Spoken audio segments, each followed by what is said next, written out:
On January 22nd, 2026, TikTok quietly overhauled the legal framework governing its American operations, replacing the August 19th, 2024 version of its privacy policy.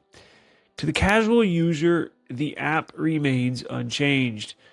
But reading between the lines, the ground of rules for user data have been fundamentally rewritten. The most significant signal of this new era is a change in the entity itself. TikTok is no longer operated by TikTok Incorporated, but by the TikTok USDS Joint Venture LLC. This transition suggests a move towards a more complex data structure aimed at satisfying U.S. government's demands.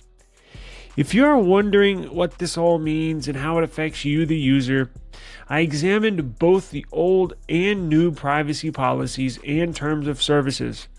Here are the 5 most critical changes in the new 2026 policy and the differences between the two. First, let's take a look about the AI training ground and using your prompts as raw data. While the 2024 policy focused on standard user-generated content, the 2026 update introduces a specific high-priority data category, AI interactions.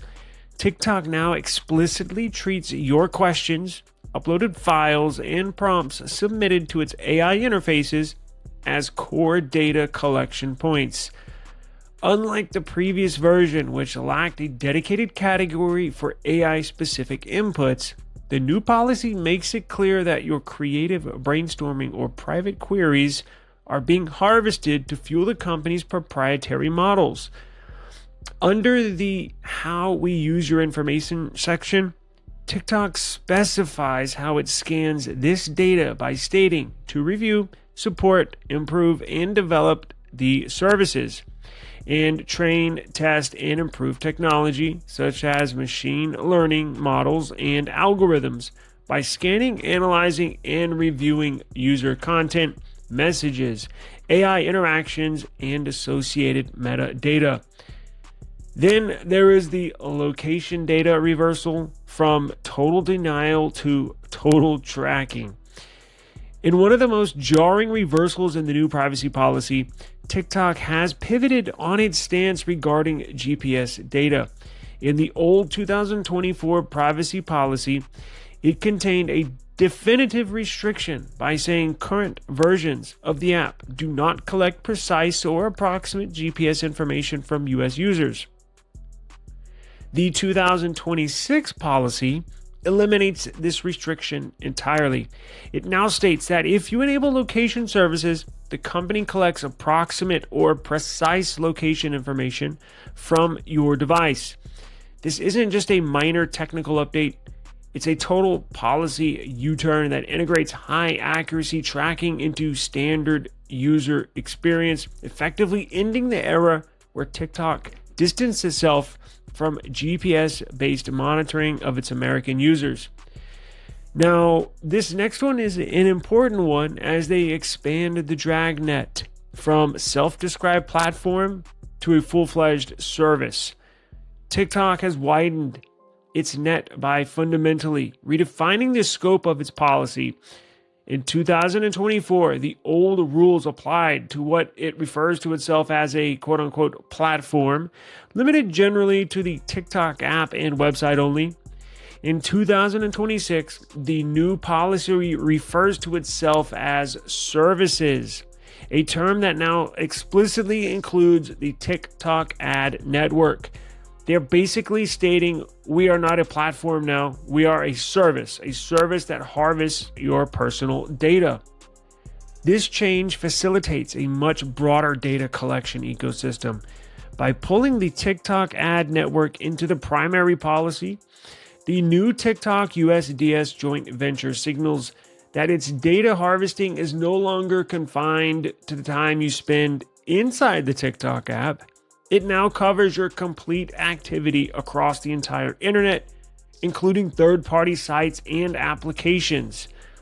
They're watching what you do and where you go across the web and on your phone. Let's jump to the intelligence oversight this new policy covers, because the 2026 update introduces a new entity into the data sharing ecosystem, TT Commerce and Global Services LLC. This affiliate is tasked with facilitating a global experience, suggesting a sophisticated corporate structure designed to move data across borders while maintaining the appearance of a US-based control. The new policy now references Executive Order 14352 regarding data sharing. This is a high-impact detail. Executive Order 14352 relates to safeguards for United States intelligence activities. Its inclusion suggests that the new joint venture is not just a commercial restructuring, it's a move to integrate TikTok's data practices into frameworks that aligns and submits to heightened US government and legal oversight, meaning they can legally look at all of your data. The most frightening policy change might be the fact that TikTok now has access to your pre-uploaded content and your copy and paste clipboard. The description of how TikTok captures content before you even press the post button has become significantly more granular. While pre-uploading existing in the old 2024 version, the updated 2026 policy provides a new, expansive justification for it. The data is now captured at the moment of creation, the very moment you hit save, yes, even before you upload it into the app. Additionally, treatment of the clipboard content has shifted. In the old 2024 policy, clipboard access was framed as a technical permission for specific functions. In the new 2026 version, it has been moved into the primary list of information you will provide them. This evaluation suggests that accessing your previous and current copied and pasted text and images is no longer viewed as a standalone permission, but as an expected part of using the app's modern functionalities. The transition from TikTok Inc. to TikTok USDS Joint Venture LLC is an interesting one, and it is far more than just a corporate name change. It's the architecture blueprint for a new TikTok, one that is more deeply integrated with AI, more aggressive in its location tracking, and more legally tied with US intelligence frameworks. As TikTok evolves, we must ask ourselves, is this new version of TikTok worth a trade-off that now includes the monitoring of your precise physical and digital movements across the internet? Is it worth using the app? Only you can answer that question. Only you can determine if the new privacy policy is worth it. On top of everything else described in this video, the new privacy policy and terms of service are not deniable. Once you open the app now, you are greeted with a statement in regards to this new policy, followed by an agree button, and that's it. There's no deny all or reject all. You must agree to the new terms if you want to use the app. My advice to users is, if you feel that you are a targeted individual, just simply stop using the app. And don't just stop using it. Go to settings, clear its data, and then completely uninstall the app from your devices. Subscribe to the eSIMstudios YouTube channel for more technology news and reviews. Be safe, take care. Till the next one. Peace.